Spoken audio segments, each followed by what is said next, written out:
ایک دفعہ کا ذکر ہے کہ ایک چھوٹے سے گاؤں میں ایک غریب کسان رہتا تھا۔ وہ بہت محنتی تھا اور ہمیشہ دوسروں کی مدد کرنے کی کوشش کرتا تھا۔ ایک دن وہ اپنے کھیت میں کام کر رہا تھا کہ اسے ایک زخمی پرندہ ملا۔ کسان نے پرندے کو اٹھا کر اپنے گھر لے آیا، اس کے زخموں کی مرہم پٹی کی اور اسے دن رات اپنے ہاتھوں سے کھانا کھلایا۔ کچھ دنوں بعد پرندہ مکمل طور پر صحت یاب ہو گیا اور کسان کے گھر سے اڑ گیا۔ کسان نے سوچا کہ پرندہ شاید اسے بھول گیا ہوگا، لیکن وہ خوش تھا کہ اس نے ایک زندگی بچائی ہے۔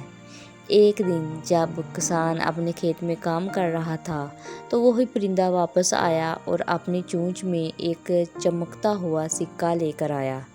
پرندے نے سکہ کسان کے سامنے رکھ دیا۔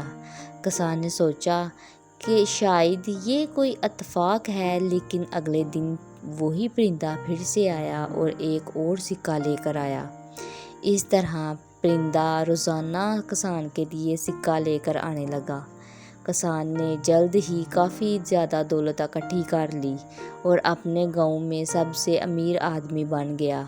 اس نے اپنی دولت کا استعمال کرتے ہوئے گاؤں میں ایک اسکول اور ہسپتال بنوایا تاکہ ہر کوئی فائدہ اٹھا سکے۔ گاؤں کے لوگ کسان کی عزت کرنے لگے اور اسے اپنے نیک دل اور محنتی ہونے کی وجہ سے یاد رکھنے لگے۔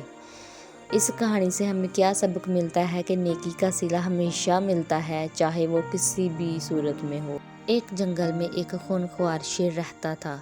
وہ روزانہ ایک جانور کو پکڑ کر کھا جاتا تھا، جس کی وجہ سے جنگل کے تمام جانور خوف میں مبتلا تھے۔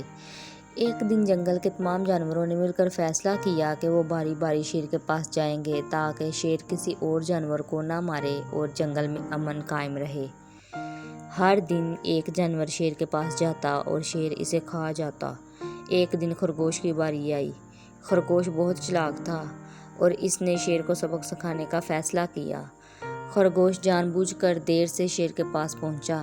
شیر نے غصے سے پوچھا، تم اتنی دیر بعد کیوں آئے ہو؟ خرگوش نے جواب دیا، راستے میں مجھے ایک اور شیر نے روک لیا تھا، میں بڑی مشکل سے اس سے بچ کر آیا ہوں۔ شیر نے غصے سے کہا، دوسرا شیر کہاں ہے وہ؟ مجھے فوراً وہاں لے چلو۔ خرگوش شیر کو ایک گہرے کنویں کے پاس لے گیا اور کہا، وہ شیر یہاں ہے، اندر جھانک کر دیکھ لو۔ شیر نے جیسے ہی کنویں کے اندر جھانکا، اسے اپنا عکس نظر آیا۔ شیر نے سمجھا کہ یہ شاید دوسرا شیر ہے اور غصے میں آ کر کنویں میں چھلانگ لگا دی۔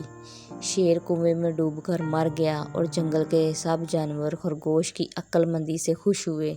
اس کہانی سے ہمیں کیا سبق ملتا ہے کہ چالاکی اور عقل سے بڑے دشمن کو بھی شکست دی جا سکتی ہے۔ اگر آپ کو یہ ہماری چھوٹی سی کہانی پسند آئے تو پلیز ہمارے چینل کو لائک اور سبسکرائب کریں۔ شکریہ۔